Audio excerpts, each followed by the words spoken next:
আসসালামু আলাইকুম। ঈদের আগে আমরা একটু শপিং করার জন্য চলে গিয়েছিলাম মিরপুর 12 আড়ংয়ে।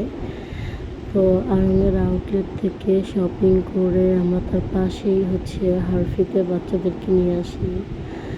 আমরা সব ভাবিরা বসে এখানে বাচ্চাদের জন্য অ্যাজ ইউজুয়াল বাচ্চাদের প্রিয় খাবার ওদের chicken fry and French fry আর কোল্ড কফি টাইপের অর্ডার করি।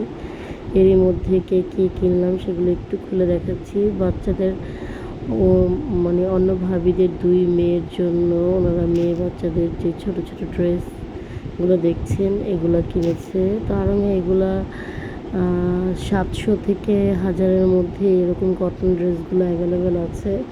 আড়ং ছাড়া আসলে বাচ্চাদের ড্রেসগুলো তেমন কোথাও পাওয়া যায় না বলেই একমাত্র ভরসা এই আড়ংয়ে যাওয়া।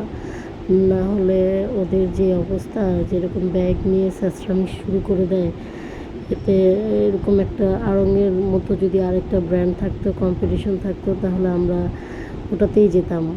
তাহলে ওদেরও একটু বিচারটা হতো বা ওরা একটু পদক্ষেপ নিত যে না, এরকম কাস্টমারদের সাথে আসলে করাটা ঠিক না। যাই হোক, শপিং করে খাওয়া দাওয়া করে আমরা আজকের মতো আমাদের শপিং শেষ করে ফেলি। এই তো, ঈদের আগে টুকটাক শপিং থেকেই থাকে। ঈদ মোবারক সবাইকে। সবাই ভালো থাকবেন। আল্লাহ হাফেজ।